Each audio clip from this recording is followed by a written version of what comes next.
Assalamualaikum warahmatullahi wabarakatuh. Bagaimana kabarnya anak-anak? Wah, lama sekali kita tidak berjumpa. Kali ini Pak Guru akan melanjutkan materi yang ada di subtema 4, tema 1 kelas 3 SD.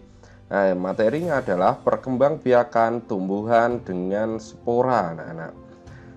Tapi sebelum kita melanjutkan materi atau melanjutkan pembelajaran, mari kita berdoa terlebih dahulu. Semoga nanti dengan berdoa kita dapat belajar lebih baik lagi. Oke, berdoa menurut kepercayaan dan keyakinannya masing-masing. Berdoa mulai. Berdoa cukup. Nah, apakah kalian pernah melihat tumbuhan paku, anak-anak? Pasti akan muncul pertanyaan di benak kalian. Tumbuhan paku itu apa, Pak? Nah, tumbuhan paku itu tumbuhan yang mirip-mirip seperti ini, anak-anak. Nih, kalian pasti pernah melihatnya di taman. Atau bahkan mungkin juga kalian punya tanaman seperti ini di rumah.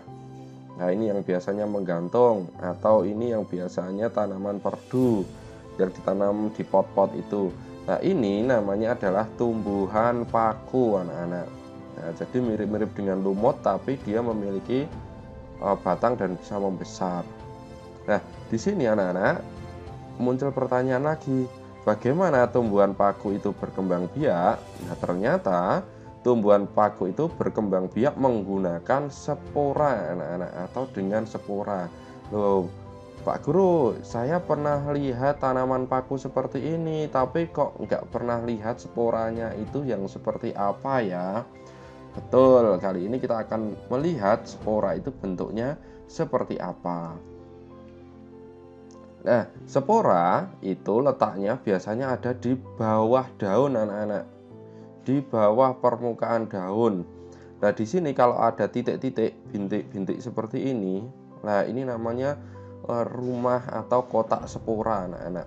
Jadi di sini kalau kalian itu menggeduk-gedukkan atau mengambil atau meremas kotak spora ini, maka di tangan kalian akan tertinggal seperti debu kecil-kecil itu. Nah, itu namanya adalah spora.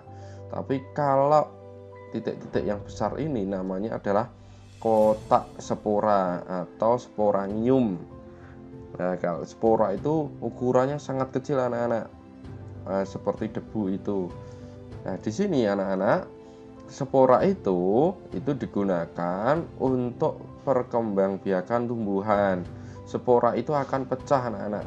Rumah spora itu akan pecah keluar, dia bisa terbawa oleh angin, oleh air, atau ditanam dengan sengaja oleh manusia. Nah, spora itu akan tumbuh dan berkembang menjadi tumbuhan paku baru. Nah, tumbuhan paku baru itu tumbuh dari spora yang sangat kecil, anak-anak. Oke, anak-anak, kita lanjut. Selain tumbuhan paku, adakah tumbuhan lain yang berkembang biak dengan spora? Ya, sekali lagi tumbuhan paku itu yang seperti ini, anak-anak. Ciri-cirinya kalau dia mau tumbuh menjadi daun baru, dia akan ngelungker-ngelungker seperti ini. Nah, kemudian anak-anak, tumbuhan paku ini berkembangnya dengan apa? Dengan spora. Nah, selain tumbuhan paku, apakah ada tumbuhan lain yang berkembang dengan spora? Betul. Di sini kalian melihat tanaman lumut, anak-anak, atau tumbuhan lumut. Di sini lumut itu juga berkembang biak dengan cara spora. Ini kalian lihat di sini ada titik-titik kecil ini. Nah, di atas daun lumut ini namanya adalah spora, anak-anak, spora lumut. Nah, biasanya spora lumut ini ditanam oleh orang-orang yang membutuhkan kehadiran lumut. Contohnya tukang bonsai atau orang yang hobi membuat bonsai, itu biasanya di bawah tanaman bonsai itu dia ingin menanam lumut. Nah, bisa dengan menabur spora ini. Atau misalnya Pak Guru ini di rumah punya aquascape. Nah, Pak Guru juga menanam lumut. Caranya dengan mengambil spora yang ada di lumut-lumut yang Pak Guru temukan di sekitar rumah. Nah, selain tumbuhan paku dan lumut, ternyata ada satu lagi, anak-anak, yaitu jamur. Wah, jamur ini juga berkembang biak dengan menggunakan spora. Anak-anak, sporanya ada di bawah ini. Tapi di sini anak-anak, sekali lagi jamur itu masih perdebatan di sebagian ahli. Ada ahli yang mengatakan bahwa jamur itu termasuk tumbuhan, tapi ada juga yang mengatakan bahwa jamur itu bukan tumbuhan karena tidak memiliki zat hijau daun dan dia tidak bisa melakukan kegiatan fotosintesis sehingga tidak diklasifikasikan dalam tumbuhan. Seperti itu anak-anak. Jadi yang berkembang biak dengan spora ada tumbuhan paku, ada lumut, ada jamur anak-anak. Nah, di sini anak-anak kita bisa belajar bahwa di sini selain berkembang biak dengan biji, dengan tunas, ternyata tumbuhan ada juga loh yang berkembang biak dengan spora, atau kalian bisa melihat di bawah daunnya seperti ini, seperti yang ada di gambar ini. Nah, kemudian daun yang di bawahnya itu ada spora, sporanya itu akan keluar entah terbawa angin, terbawa manusia atau terbawa air.